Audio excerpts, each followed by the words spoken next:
the fuck am I doing here? It's out all the other brains from their brains. It's a dream life. I just jumped into cold water. It's so good, you have to publish that. I found my funk. Hello funky people, I'm Scott McDonald, I'm your host and I'm here in the middle of Wijnbergen, the vineyards with Anzhelika Tauber. Lika. Lika, you can call me Lika. So we're here today to speak about funkiness and how Lika found her funk. Because Lika's got some pretty funky stories and yeah, I did find my funk. If you think about it, I used to always say I found my calling, but actually I found my funk. Yeah, what does that mean? So for many years I was working as a scientist, like 8 years in cancer research, like busting my ass off. And I was doing it, and I think it was just last year that I realized that I was not doing it for the good reasons. I didn't go into science for good reasons. Oh. I went into science to prove people that I was smart. Okay. Yeah. Oh, right, okay. And it didn't work. You couldn't prove it. No, I got my PhD, so I proved it. Okay, yeah. But it didn't mean anything in terms of making me happy. Like it didn't make me feel fulfilled in any way. And many years I was watching my colleagues reading scientific papers for fun and enjoying their life and like having fun in the lab. And I also had fun in the lab. Like I wasn't miserable, I was really good at it.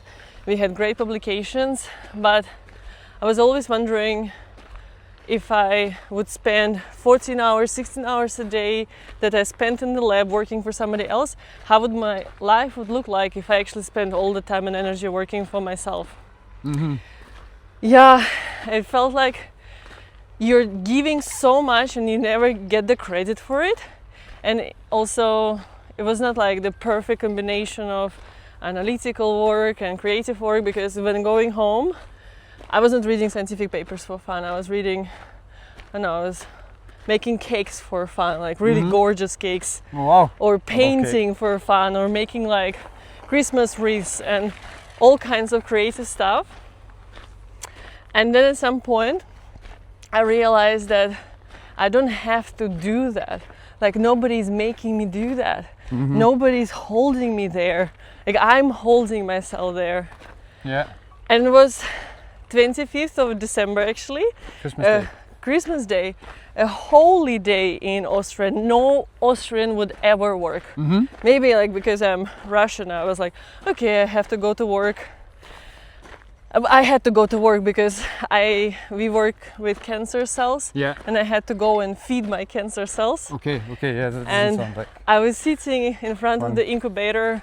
I had like 10 96 well plates in front of me, so it's like a plate, and there are 96 tiny wells. And what I had to do was remove media from all of them and replace it. So that's how you feed the cells. And I was sitting there and I was like, what the fuck am I doing here? That sounds like boring on any day, but on Christmas Day, yeah, particularly. Wow. Yeah, and that's when I got the spark, the idea that I should not go. I don't have to go on like this. Nobody's holding me there. So how long ago was that? Sorry. How long I was in science? Yeah. How long ago was it the funk happened? The spark. It was 2021. Okay. So it was December. So it was probably December 2020, and then in May I quit. So it took me 5 months to quit, and I quit without knowing where I'm going. Yeah. Had no plan. Zero. Nothing. I just knew that I'm not gonna do it, which I think is often something that people, they're like, I have to be ready, I have to have a specific plan, maybe some certifications, so I can find a job. I didn't have any of that. I was like, I know I don't want to do that. I don't want to keep myself miserable in that environment, and I'm gonna change. The only thing that I had going on for me back then was my dog's Instagram account. We were like at around 10,000 followers because some of his content pieces went viral. And I was like, maybe I'm not too bad at content creation. Maybe I could try. And so I started talking to people. talking to all the friends, and I was like, do you know anywhere where I could do social media, anything like this? And through talking with people, I got into working in one startup, Liechtenstein startup that was producing CBD. Okay. Was a total nightmare of a company. Okay. Like I left Don't buy their CBD then. they don't sell anyway, so they closed quite quickly. But I left after 5 months. But I learned so much there. So that was the start of my whole branding career, because when I started there, they had nothing. I had to do the branding for them. So yeah. So I just jumped into cold water. There was no plan, no experience, no certifications, no proper education. Like I did a ton of courses and I kept doing them, and I do non-stop learning even now, 4 years later. But what I'm extremely proud of is that I just jumped into cold water, and that's how I found my funk. Because now I am like an absolutely crazy obsessed person about branding and social media. So if you ever want to talk about branding and social media for hours, like I'm the right person for and that. You're obviously doing it well, because that's the whole reason we're here right now, is because I was following you on, or I do follow you on LinkedIn. We're LinkedIn buddies. Yeah. So, wow, yeah, it works. It works. Kind of, although I haven't paid you any money yet. So, yeah. Hopefully other people. Hopefully other people are. Yeah, there are plenty. Yeah, nice. Yeah. So complete accident, I would say. The only, or there are no accidents, right? Everything happens for a reason. Happens for a reason, And if you believe in something, it will pull you in the right direction, and that will happen. I believed I should not have been working in the lab anymore, like not a single day more. And something gave me the way, and then the other way, and then more opportunities. And then I started my own business, now branding people and businesses, and it's a dream life. Cool. So what are the advantages? What's good about branding? Everything. Like you oh God, what kind of question is this? So like, if you want to earn money with your business, you should do proper branding, and it doesn't mean that you're just doing design. Many people think, like, I just literally posted a post on LinkedIn today about it, where a client, like a potential client with whom I was in conversation, in discussions, he was like, I want to do branding, but I only have 2 months. So after 2 months, I don't want to like think about it anymore. It should work for itself. And I was like, dude, that's not how branding works. Branding is every experience that your brand creates, and it happens continuously. Everything you put out there, every email, every post, every pop-up shop, everything creates your brand. So it's basically a living organism, your brand. 100%. Yeah. Yeah, and it lives as a parasite in the minds of your customers. So it has to be either a very good parasite that like invades everything and they only think about you. Yeah. And excludes, like, eats out all the other brands from their brains. Or very bad parasite that will get replaced by others. Yeah, okay. Yeah, so we want to be the good, obsessive. We want to be getting people obsessed. Exactly. With our brands. Exactly. And you then, okay, you said you're doing all these courses and stuff, but is there a brand, or are there brands that inspire you in particular? Yeah, of course, when I started, I was always thinking, like, I always have role models, and also for my clients, because we do a lot of personal branding, I always ask, who is your northern star? Like, who would you love to be like? Yeah. It doesn't mean that we are trying to copy anyone, but it means that we have a goal, and it makes it much easier to build a path towards that goal. And I was aspiring to Amy Porterfield, like, she was my icon. She hangs on the wall in front of my desk. She's the queen of online marketing and online business. Yeah, a woman from America, super inspiring. Her journey started, she worked for Tony Robbins and she started her own business. She is like huge. I love her podcast. And then I was also, once I stopped being a one-person show and decided, okay, now I need to build a proper branding agency. I was looking up to Dane Walker because I read his book like 2 years ago, like right from the beginning of my journey. What's his book called? 90 Days Brand Plan. Okay. And he built the biggest branding agency in Australia. Also a huge creator in the world. And yeah, now he's also like a mentor for me because I'm in his mastermind. Okay. Yeah, so always learning. Last year from Emmy, this year from Dane. Now I'm also trying to get into the Chris Donnelly's LinkedIn mastermind. So never not learning. So learning from the masters too. Yeah, and that's what I think is the best about not having formal official marketing education. You can take only the best people who have built empires, who have done this, achieved whatever it is they were doing, and you can learn their path, their methods, because they've done it, and not somebody who is just teaching theory. Yeah. This is something I know people who are like my age, I'm 47, who've done formal. 47? Yeah, I'm 47. You look like you're, I don't know, 40, 39. Yeah, 39's better. Yeah. Okay, thank you. Like very athletic. What? Tight skin. Tight skin. I've got tight skin. Yeah, nobody's ever told me that before. Yeah, lovely compliment. Thank you. You're welcome. It's truth. So, yeah, they've got the formal education, they've got the master's degrees, but now they're basically unemployed, unemployable, because the world's changed. Yeah. And it's these freelancers. It's kind of like, I don't know where that word actually comes from, but it's this freedom now. The people can just do what they want, make it up as they go along, and adapt and go with the times. The structure's gone. Yeah, the structure is gone. Yeah. And smart people understand this. So that's a view. Yeah, that's also quite an uphill. I think we can go to the left here. So we were talking this weekend for our podcast with Philip Hischler-Becker. He's the CEO of Hitches, a big candy company in Germany. Oh, Hershey, H-E-R-S? Hitches. Hitches? Yeah. How do you spell it? I've never heard of it, and I love sweeties. They're sour, sweet stuff. I love sour. So Hitschis.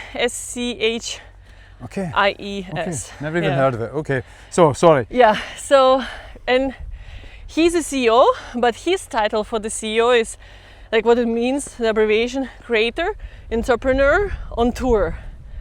Yeah, see, this is what I do also with ADHD. Yeah, you make it up. ADHD for me, I've got ADHD, is always dreaming, highly driven.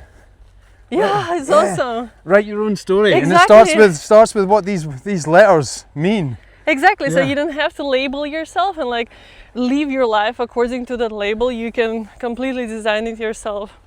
And so also he doesn't have email. His company, huge company, lives without email. And he says, you can call me, text me, no email. Emails kills your time. Yeah, emails are just, I've got about 5 email accounts, and one of them's even got 26,000 unopened emails. Oh, okay, so I guess it's not that important. Yeah, exactly. Wow, what a guy. Philip. Yeah. Philip. Yeah, I'm gonna look him up. So this is like, he understands that the modern world and how you build and lead a company is completely different. So you don't have to abide to the old rules. You don't need to have an email.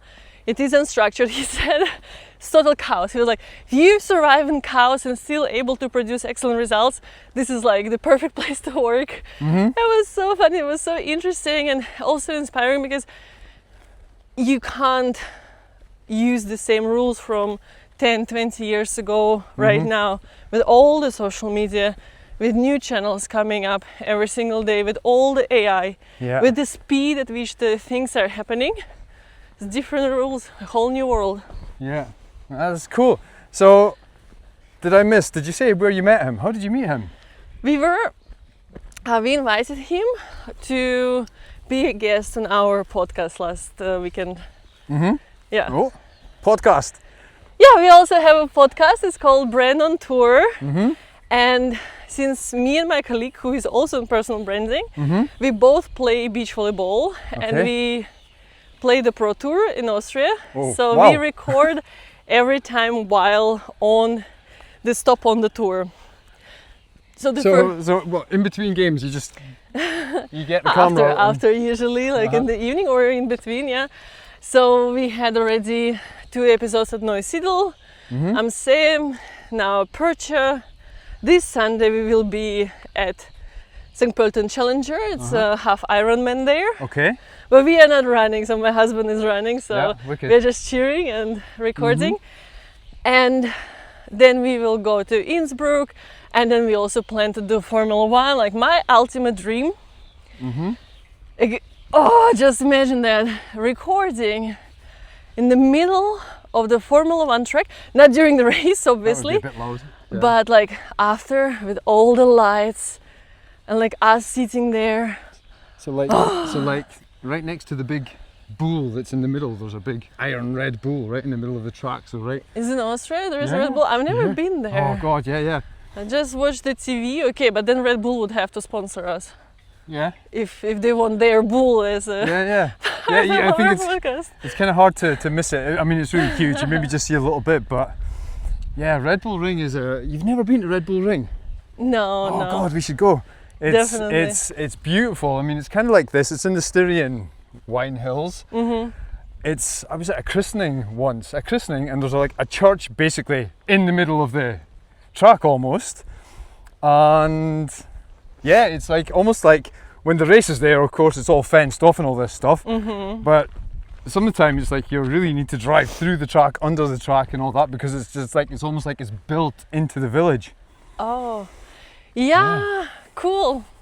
No, I have not been in Austria. I mean, I watched everything on TV. My husband is obsessed with sports. Mm-hmm. I have to, because of this, also watch everything: skiing, tennis, everything. But I love it. It's fun, and that probably is the reason why we are doing. Part of the reason why we are doing this podcast, because I see how many great people there are.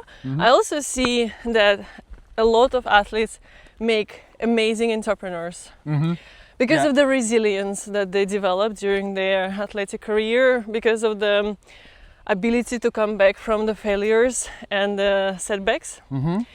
And we combine in the podcast business, branding, personal branding, and sport. Yeah. And I mean, I am a multidimensional person. You are a multidimensional person. If we only reduce ourselves to our expertise and only talk about, like, for me, branding or social media, I will come off as a very boring, one-sided person. Yeah, like the old school marketing type. Hey, look, I've got a certificate. Yeah, don't get me started on Okay. certificates. Yeah. And so we know that every successful person, they usually, when they go pro in their career, they go pro in everything. They go pro in their relationships, they go pro in their health. So they start eating well, they start working out. So if you think about, I think it's here, yeah, this way. So if you think about some of the people, like, I know, Dan Martell, he's one of the hugest creators in the world. An ADHD guy, by the way. Yeah, I feel like you have to be an ADHD to build something these days. Yeah, everything's At this so fast. speed, Everything's yeah. so fast. It's Crazy. it helps. Yeah. And so, like, he works out, he has a Hello, doggy. beautiful relationship. So it's just a requirement. And we think that even if we don't interview former athletes, but Yeah. a business person, Yeah. they will be passionate about a certain sport, they will have hobbies. And I would love somebody to talk with me about something else but social media, because all these different interests and passions make me who I am as a person. Yeah. Like you said there, the athletes that are entrepreneurs and stuff, it's the old saying, how you do anything is how you do everything. Yeah, exactly. Yeah. Yeah. This is exactly that. And the passion. So I suppose, so you were telling me about Philip, the CEO of the candy company, which I can't pronounce yet, sorry Philip, is he playing volleyball, or tell me why he was there. Where did you meet him? How did you meet him? Sorry. Yeah, so it was this the third stop on the Pro Beach Tour in Austria. And his company was the biggest investor. Like he was organizing that tour stop. Yeah. And he's from Carinthia, and he has been watching volleyball since he was a child. They were going there with the family. So this was part of his childhood. Like a huge part, the tournament, the Grand Slam back then, the majors in Klagenfurt. And then he was like, yeah, let's bring it back. Cool, so he's paying it forward. Yeah. Yeah, that's cool. Yeah. And that's true. I haven't even thought about it this way. So somebody else's child will be coming there and watching that. Yeah. Getting all the great vibes. Yeah. Nice.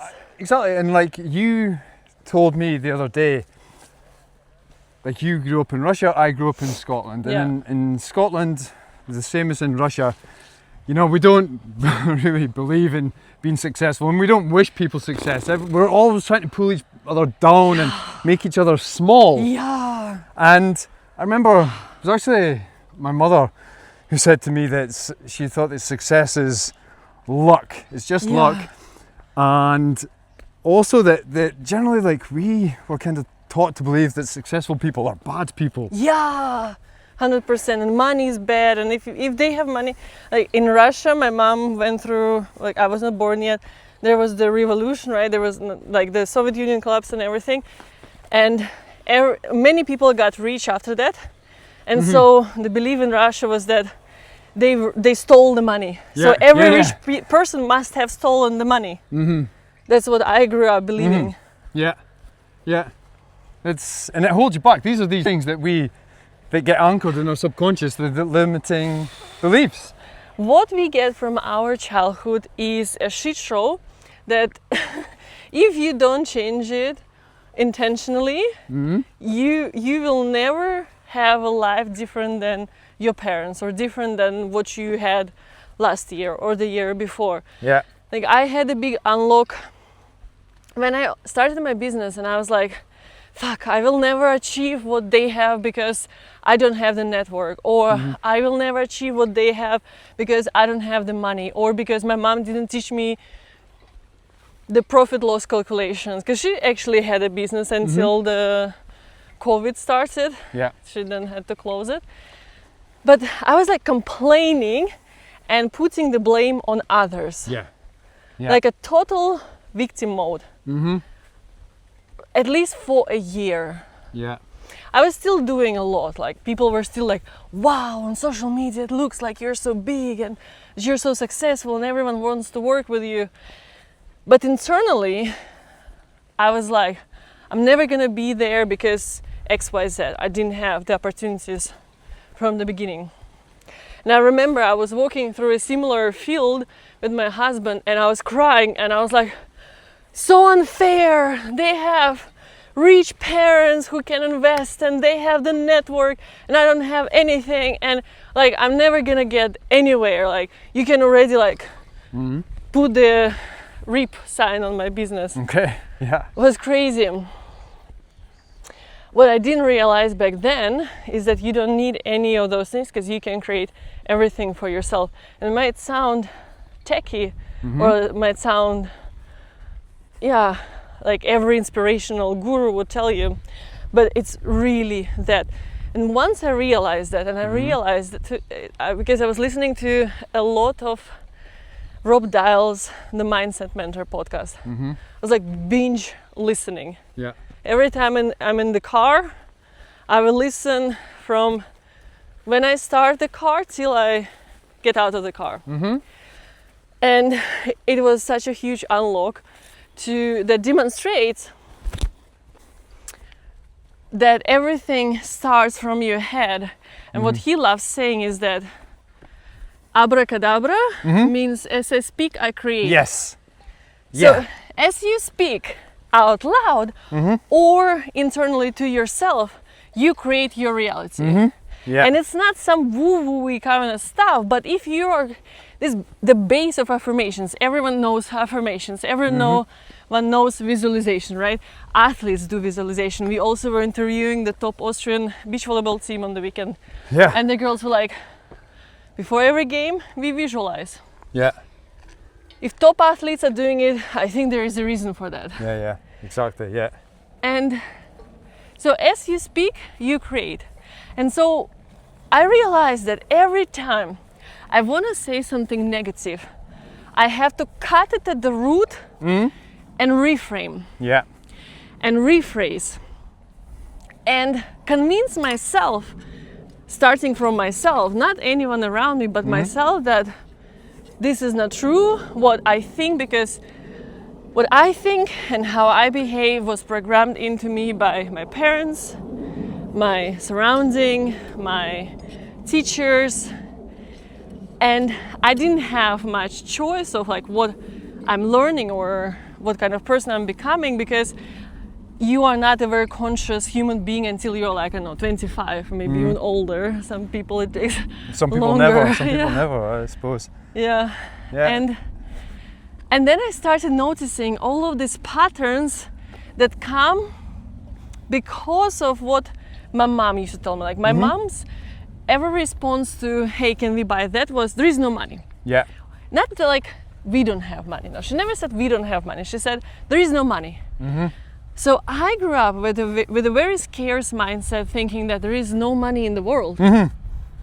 But if you take all the money in the world and divide between all the people, there is around 1 billion that everyone should get. So there is an abundance of money. Abundance, yeah. There is also abundance of success. So if I am successful, doesn't mean that you can be successful. Everyone can be successful. There is abundance of success. It doesn't take away from you if somebody else is successful. And so as soon as I realized that that phrase that my mom used to telling me my whole life dictates how I price in my business, influences how I negotiate at sales calls, it changed everything. Like I'm like, fuck, I'm gonna 5 times my prices because I was just pricing myself based on the programming from when I was a 7-year-old child. And you don't want to live in a grown-up body as a 7-year-old child. No, absolutely not. And so basically this whole understanding, like this development, I'm still going through it, and it's not something that happens in 1 second, you know. Just like you can't be a successful creator in just 1 second, you have to put out content for years till something sticks, and then something else will stick, and then it's like a snowfall. Snowball. Snowball. You have to keep doing it. And the same with the mindset development. If you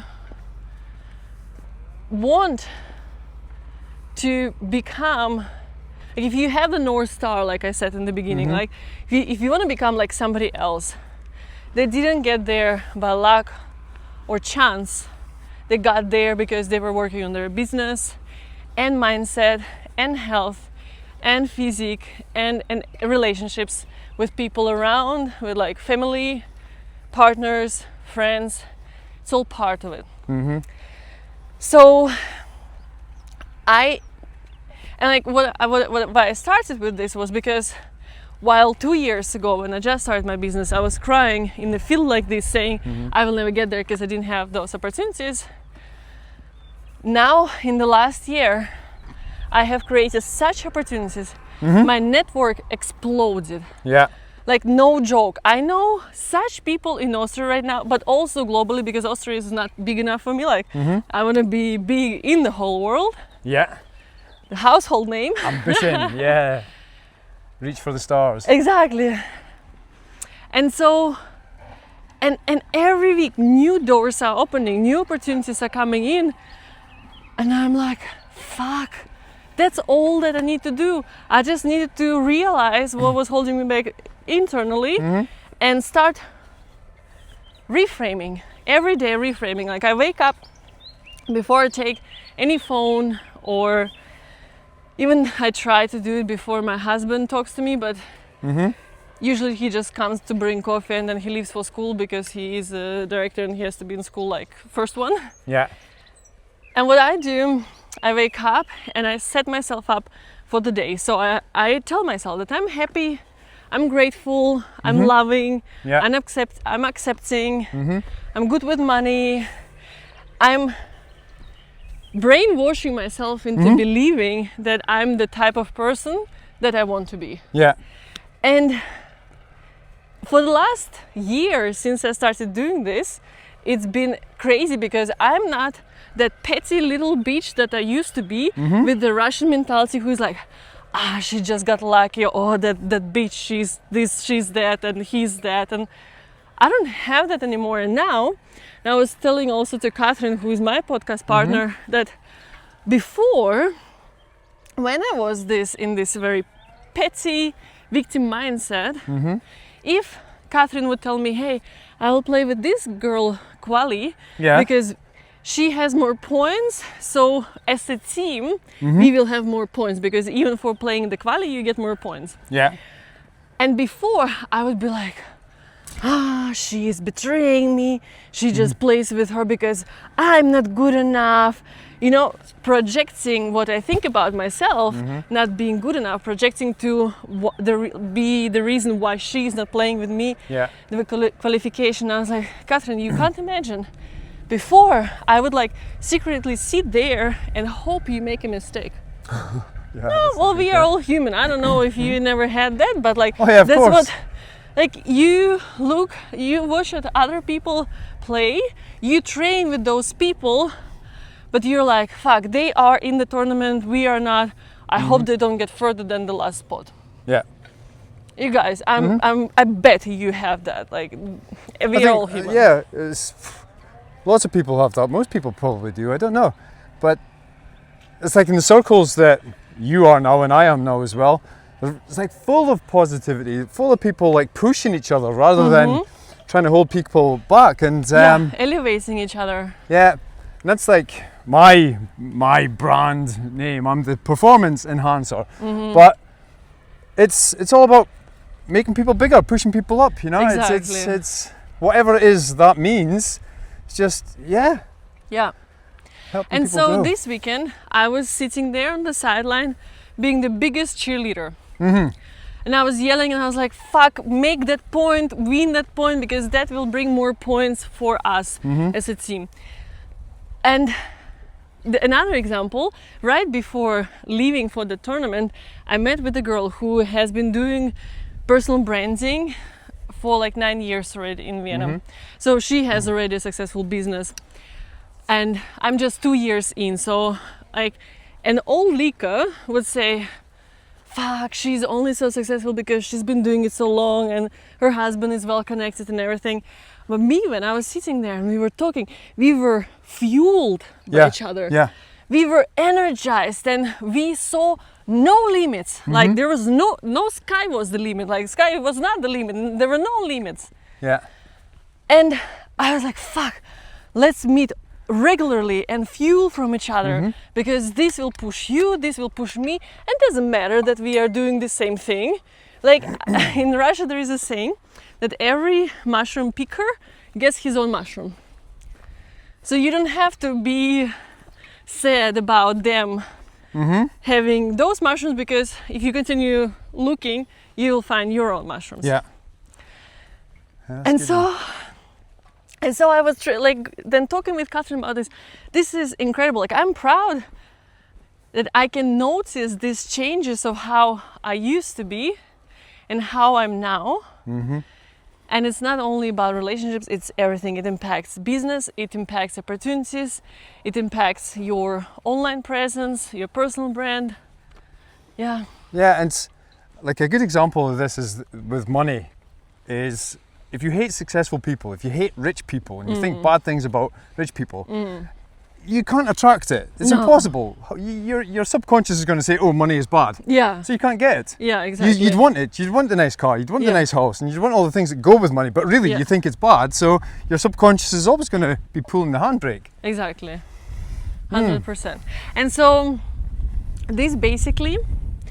became the foundation for, like, eventually I want to write the book. And this will be a combination of personal branding and social media growth with your identity. And it will be called something like Identity First, Strategy Second, or something like this. There is like, it's a working title. But basically, and this is also the foundation of a keynote that I'm developing, because I want more people to hear that. Because I talk to people from Eastern Europe, for example, who have the same mentality as Russia, where like, as Russian people, they're bad and like you pull each other down, you don't lift each other up, and women empowerment is only something on the paper that does not happen. And they were like, how did you get out of it? They keep asking me, how did you get out of not just the country, but of the mindset? And I realized that people need to understand it, but only people who have gone through something like this, coming from where I am, can tell that story. Because if somebody very successful, I don't know, Gary Vee will start, I don't know where, actually I don't know his background, but like, unless he came from a Russian or Belarusian ghetto. Gary Vee came from the vineyards in America. Right, he's dead. Yeah, he's a wine farmer. Yeah. So yeah, if you don't come from a Russian or Belarusian or Ukrainian ghetto, you cannot tell that story, like Serbian ghetto, Bosnian ghetto, whatever.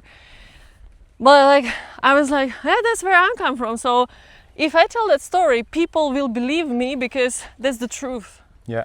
And you can really show with your own example what can be achieved. And I felt like this was the purpose of me as a human being.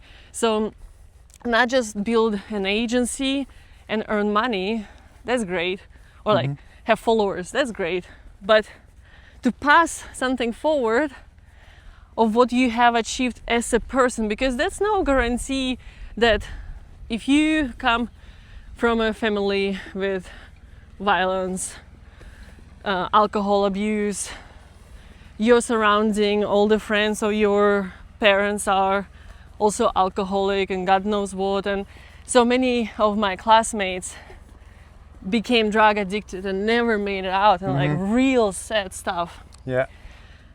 So it's not anything you can take for granted, and it wasn't easy. And it was, I lived in Finland for 5 years. There I was this like very loud, annoying Russian girl, super arrogant. People didn't like me. Okay. And that's kind of, yeah, that's the opposite of Finland. No, Finland's they're very quiet, very reserved. They like to drink a lot, though. They do. Yeah. Public drunkenness is socially acceptable, and exactly. Yeah. See Kimi Räikkönen back to Formula One. You go into a sauna with beer, like you never separate from your beer. But what you were saying just now, though, that's another example of abracadabra. Right. So what was the definition of abracadabra one more time? As I speak, I create. As I speak, I create. So when you speak and you create, that's basically you're telling stories. And that's what you're saying, is it's your story. Your story is the magic. Yeah. And then after Finland, I moved to Austria. And in Austria, I was this like lost girl who was like really good at studies and really good at doing shit, but not knowing where she's going, what does she want, just wanting to prove to people that she's good enough, that she's smart enough, because nobody in my family even finished school. Okay, yeah. So let's go back to Russia, to Finland then. So your family, nobody even finished school, and then you ended up studying in Finland all of a sudden. How did that happen? Just like that. I applied, and I was like, fuck Russia. Yeah. My English was awful. Like I was hanging out with my classmates, I couldn't understand what they were saying. But I was like, yeah, fuck Russia, let's go. And I applied, then I had to do some entrance exams. I'm the best at exams, I always ace everything just because I have very good short-term memory, like long-term I don't remember anything, but 1 week before exams, if I start studying, I'll ace it. So cool. I got into every university I was applying to. And then I chose the hardest one. All right, nice. Not the most useful one. It's like it's stupid because I mean everything that happened for a reason, so it was good. Like I'm happy about where I am. But the choices that I was making were often not because I was making them for myself, but to prove a point to somebody else, because talking of having no self-esteem. Yeah. Yeah, and then I got into Finland. I was studying environmental engineering. Okay, ooh, nice. Oh, yeah. Ooh. And then Interesting subject. I saw it was not the hardest topic on the campus, so I went into biochemistry and did masters in biochemistry and bioengineering. And then from there, I applied for a PhD in Austria. Yeah. 1 week later, after application, I got accepted. Yeah, superb. Yeah. Yeah. So where did you actually end up in Austria then? In Vienna, I came to study at VetMed, Veterinary Medicine University. Yeah. And after finishing my PhD, I still worked at St. Anna Kinderkrebsspital. It's a child's cancer hospital here. And yeah, and then I quit. And then from there on, you already know what the story is like. Yeah, well, the whole identity thing is real. And I feel like this is my personal mission to explain this to people, because this is what I have gone through. But I also see the differences in my clients. Like, I work with a lot of accomplished people, like some of my clients, some of the top athletes in the world, like, you know, US tennis, US Open champion, in beach volleyball, world Vizemeister, and Olympians, and all kinds of keynote speakers, Austrian top diplomats, Austrian top wealth managers, so like really accomplished people. So when they come to me, they just need to show how accomplished they are online. Yeah. And obviously infused with personality and authenticity and everything. But I see the way they talk and the way they think. And I compare to other clients of mine who are just starting out, who have not built something before, who are not transitioning from one career to another, but starting from scratch, or maybe transitioning from employment, but not from the top of employment, you know, not when you're like the top Austrian diplomat. Yeah. And I see when I talk to these two groups of people, how the group of people who have already accomplished something are less risk averse. They are more go-getters. They don't ask questions. They use money to save time. Yeah. The other group uses time to save money. The results, even though they might be starting at the same point with their personal brands, as soon as they start creating content, I see like this. So let's say this is this group of people, the beginners, and this is the accomplished. This is how the results go. Yeah. Because the beginners, they look for excuses why they should not do it and why it shouldn't work. Yeah. They're like, oh, I didn't have time, or oh, I had to, I don't know, take care of my children. Like, there are always these excuses. Yeah. Jennifer, a client of mine who, with whom we built her speaker brand, and she was speaking at Female Future Festival. She's still booked out. She had to hire people because like that one keynote exploded everything for her and her business. She was scheduling her alarm 1 hour earlier to edit her Instagram videos. And that's talking about discipline. If you really want, it's non-negotiable. You just do it. There are no excuses. It's non-negotiable. Even if you have children, you set your alarm 1 hour earlier and you do it. But of course, it's easier to say, you don't have children, so you don't understand how it is when you're tired. Sure. There are always reasons why you shouldn't do it. Try to find, what if you were to find reasons why you should do it, or how you should do it.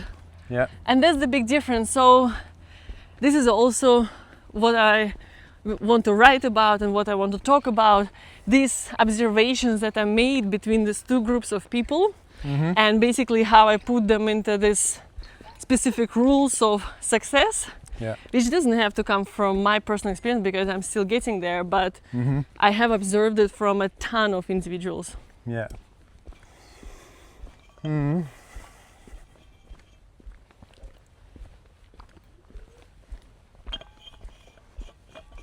So your podcast, Brand on Tour, with Catherine. Yeah. So how did you guys come together? With Catherine, the first time we played a tournament against each other, 2017. and Catherine kicked our ass. And then she was pregnant and pregnant again, and was not really so like not anymore in volleyball. So I even forgot that she existed. And then last year she saw some of my content and she was like, "Hey, what if we make an entrepreneurial team?" I was like, "Yeah, let's do it." Okay. So we just did it. Nice. And Easy then peasy. Easy, yeah. And then we were like, okay, let's make a podcast together, because I work with founders. She works with CEOs. Yeah. Like my clients are CEOs of their own life.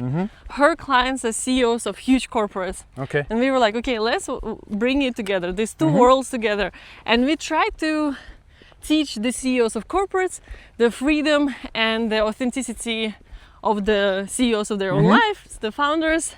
Yeah. And let's try to teach the founders the structure and the leadership from the CEOs. So this was the initial concept. And then the next concept was, I was running one day through the forest and listening to a podcast. That's what I do when I run, I listen to podcasts. And this guy, Chad Cohen from Australia, who has a huge media company there, he was like, yeah, you know what? I was in such a founder rut, like depressed and everything. And my therapist recommended me to start running. Yeah. And he started running, and then he started posting about it, and then he built like one of the biggest running communities in the whole world. Like it's ginormous. They're like, I don't know, if I'm not mistaken, I don't want to lie, but if I remember correctly, there were like 200,000 followers on Instagram or something. And so I was like, fuck, yes, because people are connected through so many more things than just personal branding. What if we bring that together, and it will open a new angle into whom to interview and why to interview them and what to talk about? Because I believe that mindset is the foundation of everything, and athletes have, like great athletes have the strongest mindset. So talking with them and teaching, like, and passing it on to business people would be an incredible asset for all of us. Yeah. And there's a podcast, is it online? Tomorrow, the first 2 episodes are coming out. Okay, cool, wicked. That's important. Yeah. Cool. Nice. So how many interviews have you done so far? We've done 3 interviews and 1 personal podcast, and like we will be recording ourselves to make like some educational episodes, like a very targeted, like on how to position yourself as a keynote speaker, or how to make a good keynote, or how to position yourself as a founder. And so there will be a combination of just us 2 teaching what we usually teach anyway in our workshops or mentorships, and in talking with really great accomplished people. Okay. Yeah. But your podcast is also awesome. Like I've never seen a podcast where you walk and talk. A walk and talk podcast. Yeah. I think it's the idea for me was because I can't sit still. And I thought about calling the podcast Can't Sit Still. And it goes back to the ADHD idea. But then, so I was in the Funkhaus in Vienna, which is like the telecoms. Funkhaus, the Funkhaus. Have you been to Funkhaus? No. It's a funky place. It really is a funky place. So it's basically, it was the ORF headquarters. They're still there, kind of. I'm not sure exactly how much they're there and how much in St. Pölten. I don't know the ORF story. But basically, an entrepreneur, a huge billion-euro company, Romberg, this guy bought it, and he's turned like half of it into, excuse the details, I don't know the exact details of his story, but basically, this is just a rough idea of the story. He's turned half of it into flats, and half of it into like a creative space. Nice. So a friend of mine, she's a photographer and storyteller, and she'll be showing me around there. And we went into an old recording studio, and it was sponsored by Adidas. There was on the glass windows, there was Adidas, and I'm a fan of, I don't know if you can see, but I can't get my leg up that high. But Adidas, I can't get the camera down there. Adidas shoes, Sambas. So I only wear Sambas. And I thought, Funky People, the podcast, sponsored by Adidas. How cool would that be? That's the goal. Yeah, Okay. exactly. Yeah, let's speak it out there. Just tell the truth. That's the goal. Tell the universe, Adidas, what do you think? And Funky People powered by Adidas. Put some chairs together and it just looked cool. Because Hydron and I, we were really good together with other people, I think. So I thought it'd be great to do this with you, but then it turned out logistically it's going to be easier to do it myself.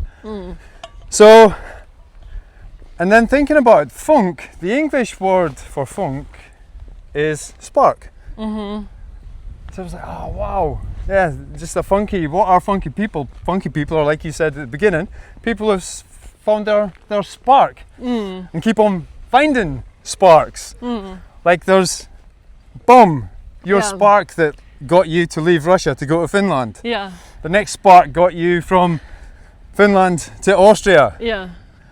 This obsession. It can be short term, it can be long term. Now I have decided that this obsession of mine right now with building a brand and an agency is a long term one.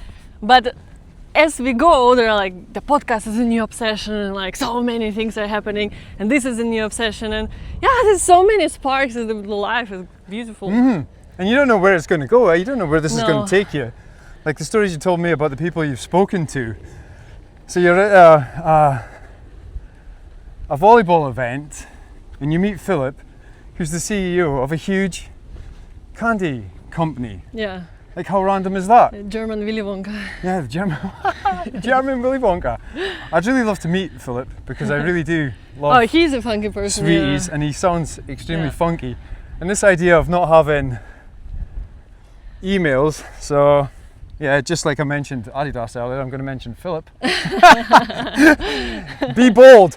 So that's the tagline of this. Be bold, be curious, be funky. Yeah. Yeah. Conversations off script.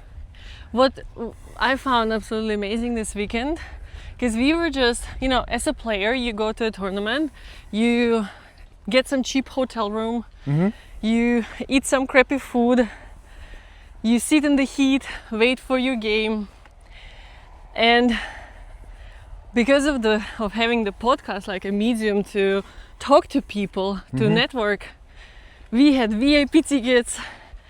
We had all food and drinks for free the whole weekend.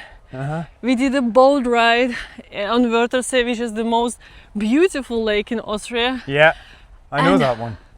And we were sitting there in the boat and I was like, this is unbelievable what is possible if you just do it. Without a plan, there doesn't have to be a specific plan. Like, okay, I can try this, I can try this, I can try this, this sticks. Okay, let's go. And we keep going.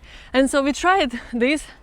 Just 4 episodes we recorded, but already the experience from the last 2 episodes was worth of the whole last 2 years of grinding, of being miserable sometimes, of crying because I didn't close some sales calls. And I was sitting there on the boat and I was like, how beautiful is this? This is the dream of so many people, of being in a place like this, having your VIP ticket, of talking to amazing people who lift each other up and feel elevated themselves from doing this. And moving your business along, networking, meeting incredible people, having fun, still playing volleyball. It was a dream and I was like, fuck, I'm so blessed and I'm very grateful. So yeah. Could you imagine like the difference in what, like 12 years or something to your life, and then all of a sudden you're sitting in Pochach on the Wörthersee with VIP tickets, meeting amazing people. And this is a good thing as well, like these things, like podcasts. I think a lot of people are like, oh, podcasts are just for, everybody's got a podcast, they're just for views, and everybody's just trying to get views. But so much more than views or even VIP tickets. It's like, I think we're both the spark here. It's about inspiring people, but it's about, we're speaking here and we're inspiring each other. It's like, oh, and like you told me the story about the other Brandon woman, you're speaking to each other and it's not 1 + 1 = 2, it's 1 + 1 = 10 or 100 or 1,000. Exactly. It is like that. Yeah, and the sparks start fires. Yeah. And like one of the main reasons I'm doing a podcast for me personally, or 2 podcasts actually, ADHD Positive is the other one, is 1, my own communication skills, and 2, networking. Yeah. Because people like to speak, tell their stories. Yeah. So in the mastermind where I am in, Dane Walker always invites guest speakers. And one of them was Nathan, the founder of the Founder magazine. It's not Founder magazine, it's Founder magazine. Like 1.3 million followers on Instagram, huge. Like they interviewed the biggest people in the world, like seriously. Richard Branson, one of those people. Yeah. Number 8, he was number 8 guest on the podcast. Like speaking of not having to do it for years until you get to the big fish, it can happen if you like find the right ways. And what he told us, having this magazine, this medium, was what opened so many opportunities, because obviously through this magazine, which is like just a lead magnet, they sell courses, they have academy for founders and everything. So this is like where the real business is, plus advertising that they can place in the magazine. So that's just a lead magnet, but that lead magnet is the only reason why those people would ever talk to you. Yeah. Nobody will come to be on your silly 10-second Instagram video. There is not enough depth. Or if you're phoning people, hi, I've got a course to sell, would you like to buy my course? And people say no. Yeah. But if you have a medium like a podcast or YouTube channel or a magazine or a blog, you can invite people to talk there, because then the power dynamics changes, right? They are thankful because they can talk about their own things. Yeah. So it's useful for them. And so he gave us a strategy. He said, if you want to be like the top expert in your industry, make a list of the current 50. Yeah. And then make a list of their gatekeepers. So personal assistants, executive assistants, whatever. And start reaching out. Yeah. Consistently, all the time. Yeah. And at some point somebody will agree, and then when they see, okay, this successful person was there, so you get more credibility through them. So it's like credibility, hijacking, then somebody else agrees, and then you climb up. Let's just say that term again, because I loved it. I've never heard it before. I don't think heard something similar, but say it, credibility hijacking. Credibility hijacking. Yeah. How cool is that? That's a very common approach also, for example, when you create content on LinkedIn and you, in the hook, mention somebody who has already a ton of credibility, who is already successful. For example, I don't know, let's say Tony Robbins said this and this. And then just by mentioning his name in the hook, people will get more curious to see, okay, how does this unfold, and what the heck do I have to do talking about Tony Robbins? And so it's the same in podcasting and any kind of medium that you have. Yeah. So yeah, and I started doing this, but then this idea with our Brand on Tour podcast came along, and then we realized, there's so many athletes, and now, because we know so many people already in volleyball, we have access to so many athletes, and now the doors started opening to also other sports. Like my another goal is to do it Wimbledon center court. Can you imagine what a crazy thing? You sit on the center court in Wimbledon and you interview. So see, this is Alcaraz, for example. This is something really, really cool that I'm really loving already, and it's a very, very similar concept to mine. Which is why we're also here today, is beautiful, the aesthetics, beautiful people, beautiful places. I think to the right. And great views. Where's Vienna? That way. So Red Bull ring you mentioned earlier.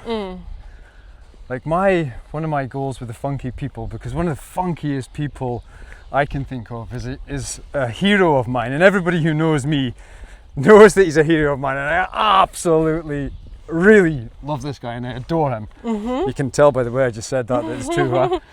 Is Sebastian Vettel.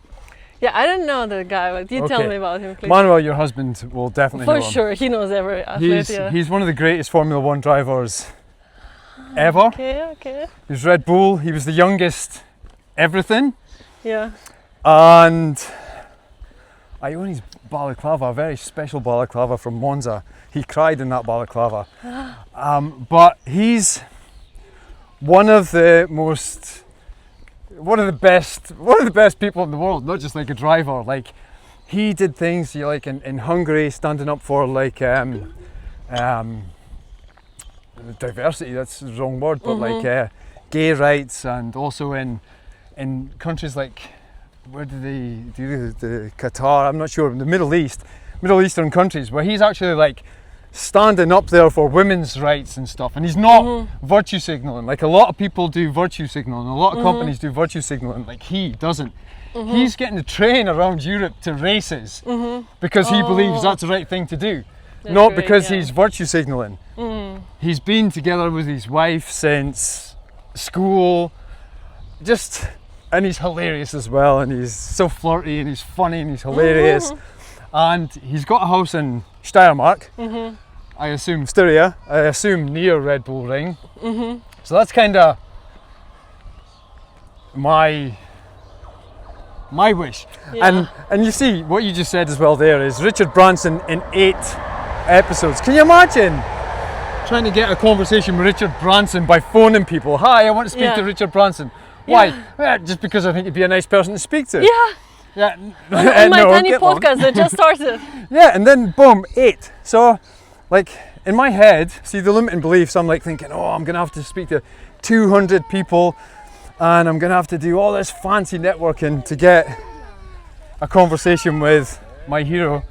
I've got a picture of Sebastian in I actually offered this picture to Dr. Helmut Marko's daughter to give to Sebastian.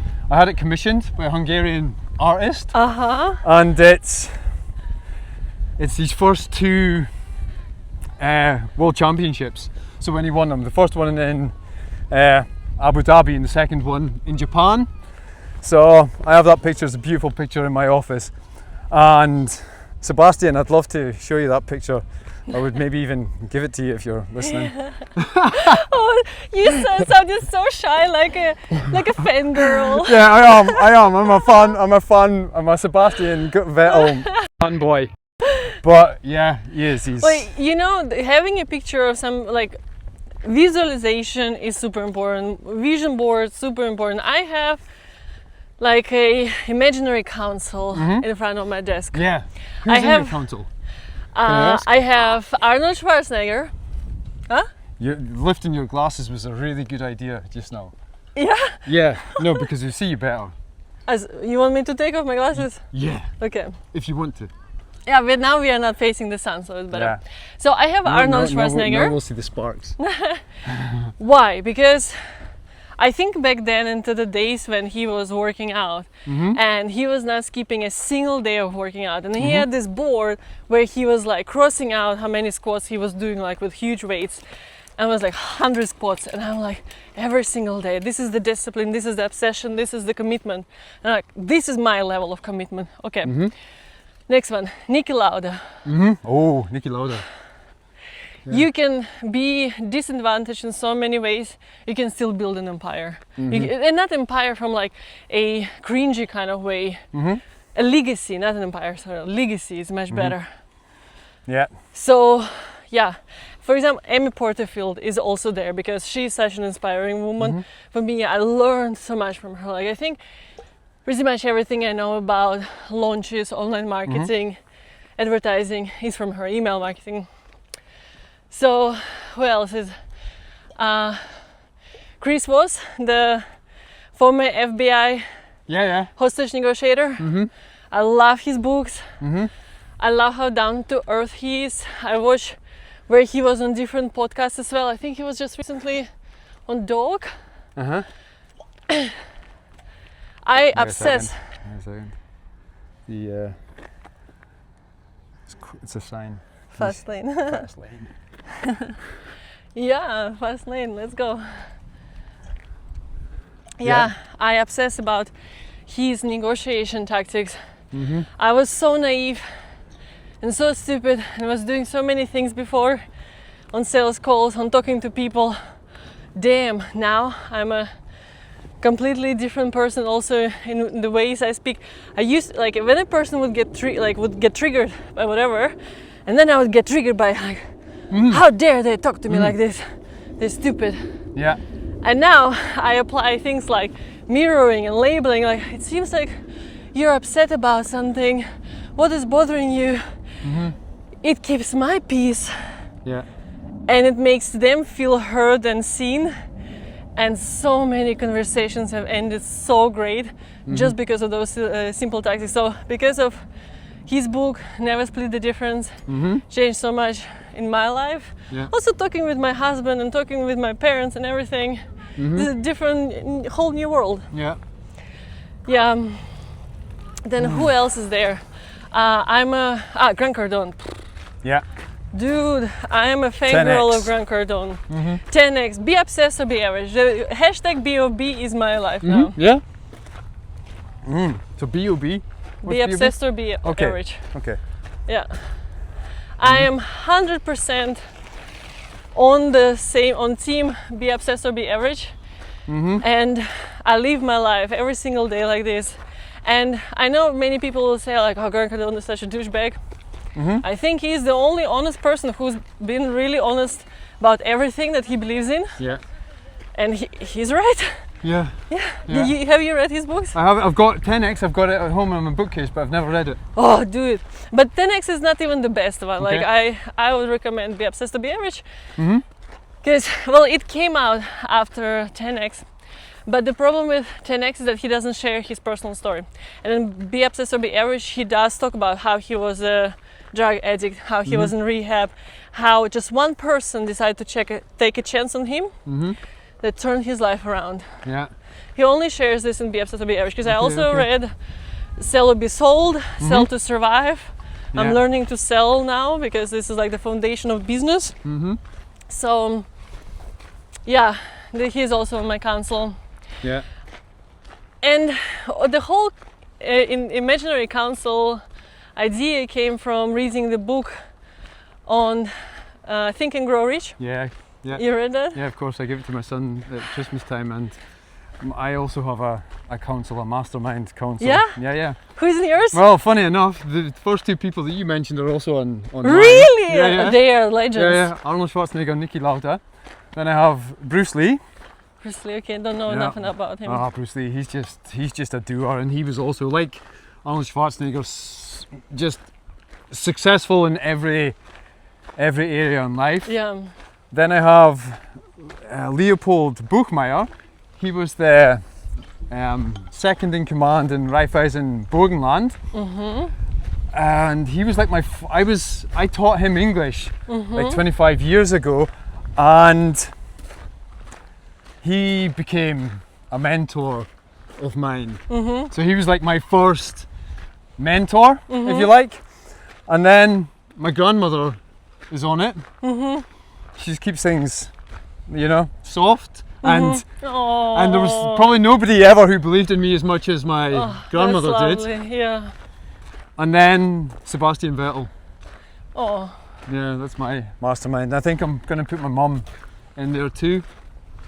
My mum is most of the things that I do with my brand now, with my catchphrase "Join the Dots," comes from my mum.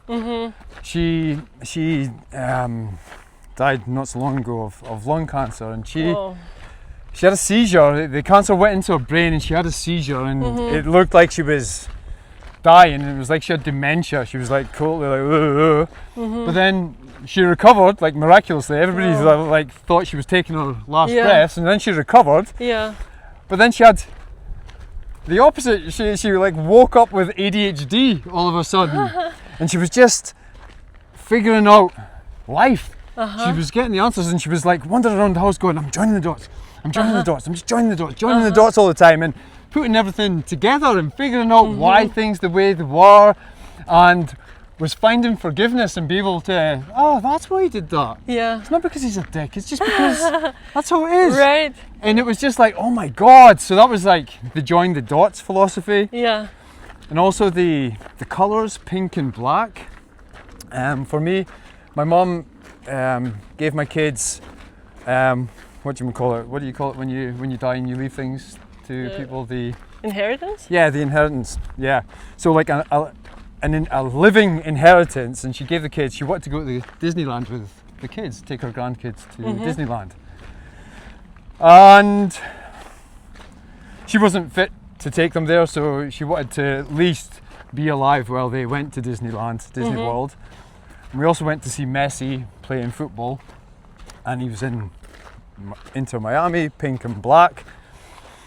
So the pink and black of ADHD positive, the brand colours come from basically my mum. They're in memory of my mum because she gave us that trip.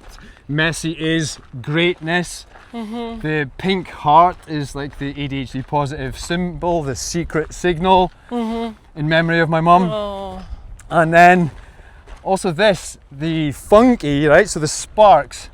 Just this weekend I came up with the I'm not sure if it's the closing video or the intro video, I haven't decided yet. But my mum, when she died, she had her ashes put in rockets and fireworks. So she was shot up into the air. Yeah? Wow. So I made a video with this camera of the firework display of my mum shooting her ashes up in the air. I love that. Yeah, it was amazing. I'm the same. it was mega cool. But I was watching this video just the other day. Can't even remember why I was watching it, but I paused it, and at like 33 seconds, the fireworks made a heart. No. Yeah. In fact, I have to see that video. I can show you the heart right now. I can show you the video later, but I can show you the heart.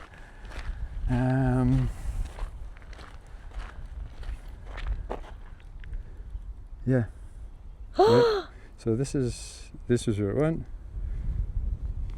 Yeah, it is a heart. It's a heart, huh? That's my Oh mum. my God. That's my Oh mum. my God, this is like the best thing that can ever happen. Yeah, I mean. And like the best thing that a mom could wish. Yeah. Wow. So, and for my brand universe, it's not an ecosystem, it's a universe, the Flow 2 universe. I've got my mum's heart as the center of the galaxy there. And part of the Flow 2 universe, so the big aim, me really paying it forward, is because it's all about energy and flow. So basically that started with breath work and some miracles that I had myself with breathing. But I've also worked basically most of my life on energy projects, mostly gas actually. So the big philanthropic project is Flow for Life. And I've put that into words. It's $1 trillion plea for help. Yeah, because like you said earlier on with the bucket, was it you that said the bucket? Did you mention that? Pouring a bucket? Bucket? No, I don't think so. Anyway, all the aid in the world, you know, you can send people food and stuff like that. Yeah. But once it's gone, and it's like it's trying to empty the ocean with a bucket. You know, you'll never. You'll never finish it. But infrastructure and energy is the key. Yeah. So pipeline in, just like we breathe air in. They also need air, gas. It's a gas. They need gas for the energy. And what do we do when we breathe out, when we go to the toilet? That's a waste, and it's the same for them. They need sanitation. It's all pipelines. So Flow for Life is all about building pipelines to the poorest and neediest. So it's a $1 trillion plea for help. And like you said, Richard Branson, and I mentioned Sebastian Vettel earlier, Flow for Life is about Elon Musk, Jeff Bezos, people like you. Richard Branson, hi Richard. So that's comes from my mum's heart is kind of putting. So Flow for Life, it's not just a daft fantasy anymore. It's right at the centre of the Flow 2 universe in memory of my mum and what she gave for me. When there is such strong meaning behind it, this gives you much higher chances of making it work, because it's not just like a good idea. There is a whole connection, there is a whole purpose, like the whole feelings of everything that your mom represents in this project. Yeah, exactly. And like where your hands was just now is, see the camera. Your hands were here, and this is where it is. It's from the heart. It's really from the soul. It's from the inside. It's from the deepest. That's what the fuel's coming from. It's not about money or being money or being cool or whatever else. Although money and being cool is also cool. It's cool, yeah. Yeah, I like it. I have nothing against that. But yeah, doing. It has to come from the heart, I think. It has to come from the spark. The same as for me. Business is one thing, it's just one side of what I'm building, but the communication of building your identity intentionally, reframing your mindset, I'm doing it just because of me having gone through this and having realized what an essential, fundamental thing it is. And I truly believe that everyone can do this. Everyone who feels miserable or everyone who feels like they're out of place, everyone can do it. And that's my mission in life. And I realized that just a few months ago, when I was starting to build my personal brand, I was like, okay, what could I talk about in my own channels? What can I talk about in a keynote? What can I maybe eventually ever write a book about? I had to dig very deep and find what I'm so passionate about, what my heart beats for, and that's how I discovered my funk. Something I noticed just now whilst we were walking, the wind blew your shirt off your shoulder a little bit, and I noticed a butterfly. I have butterflies in my back. Right, because that's funny, because just now I'm catching caterpillars. Because not real caterpillars, metaphorical caterpillars. Because you know my flaws or blockages, limiting beliefs, all these kind of things. Because I noticed it's also the Flow 2 logo, by the way, is the paradox spark. Because and also your necklace here. Do you want to show it to the camera? It's the sun and the stars. Yeah. There is no light without dark. Yeah. That's. I love your interpretation. That was my interpretation, by the way. Yeah. Mine was because I'm rebranding my agency into Rising, because we help our clients rise as stars or as sun. And when I saw it, I was like, "That's destiny. That's confirmation that the rebranding is correct." I wrote a poem actually about rising sun. I should read it. Yeah. We're almost at the car, which is great because I'm going to read this poem because it's all about the sun. It's not all about the sun. You can interpret the poem however you like. It's actually a love story, but there's a deeper meaning. I didn't want to interrupt you talking about the caterpillars and limiting beliefs. Okay, so the caterpillars and limiting beliefs. So, funny enough, this has nothing to do with the Little Prince. There's a butterfly there. Oh, how beautiful. I'm reading the Little Prince. Little Prince is kind of like my Bible. And this year I started writing poems because abracadabra. Yeah, words are magic. What did you say again? The actual... As I speak, I create. Exactly, as I speak, I create. So I started writing poems, and in two of the poems I mentioned my garden. In my garden, I have a lovely home, but my garden's a mess. And it was about judging people. Who am I to judge others when my own garden is such a fucking mess? And I was going to start reading a coaching book, and I thought, hang on a second, the Little Prince, he's looking after his flower all the time. I've obviously got some kind of topic with my own garden here. Better read the Little Prince again. And I was already catching the caterpillars, but the Little Prince was leaving the planet he comes from, and the flower, the rose, had a dome, and he was going to put the dome back over the rose, and the rose said, "Oh, just leave it, I'll be fine." And the rose said, so the Little Prince said to the rose, "What about the caterpillars?" and she says, "Oh, I'll be fine." And it was the moral of the story was, if you want to have roses, you got to put up with some caterpillars. And the caterpillars and butterflies are just symbolic of transformation and growth. And the dark times, you know, we're all little caterpillars at some points in some ways, but we're all butterflies waiting to happen. Yeah. We've just got to face the caterpillars. We can't ignore them. They're not insects, they're not bugs. We don't squash. They're not bad, We don't, okay, they eat all the lettuce and it's annoying, but we don't squash them because they're the most beautiful things in the garden at the end of the day. It's not the roses, it's the butterflies. That's a beautiful way to think about it. You can apply it to everything, to all of our shortcomings and bad thoughts and mindset that we have. But it's essential to become the better version of yourself, the butterfly. Exactly. Yeah. Yeah, stop judging yourself, stop being so harsh and just... Yeah. Accept and find a way to work on it and become the person you want to be. Exactly, and have grace. Grace is the thing that I'm grace. That's what I'm trying to tell myself now, is I'm grace. Grace is so many things, and what's more graceful than a butterfly?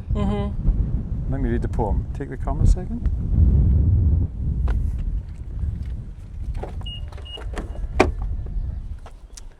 So we are now at the parking lot. Made a beautiful walk through the vineyards.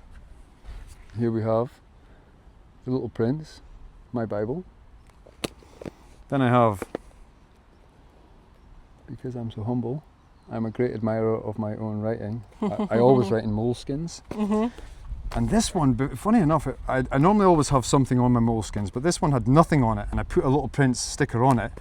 And strangely enough, I've been writing all about the Little Prince in it, just by chance. It wasn't planned, it just happened.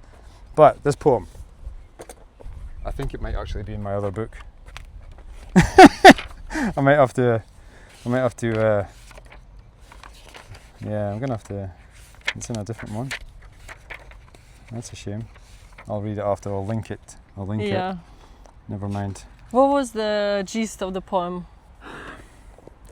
Wait, I've got it on my phone because I think I sent it to somebody. Hang on. Okay, so this is more fun. You hold it and I'll read. Okay, so this is called The Sun Always Rises, and it's inspired by a love story. Heartbreak, actually. So, we were a thunderstorm, as fast as lightning, so bright it was blinding. Loud, passionate, intense, a love so immense it just couldn't be missed. A flash flood, we danced in the rain. But as quick as it came, suddenly it was over. The sun though, the sun always rises. Rain it may, but the sun will shine, it will dry the rain. Fog may come, but the sun will soon burn it away. Some nights are short, others are longer, but the sun, every day it rises again. Journey to the other side of the world, the sun, it will follow. Hide in a cave for a year if you like, the sun, it will wait. And when it's your time to pass, never to walk this earth again, the sun and its love, they will remain.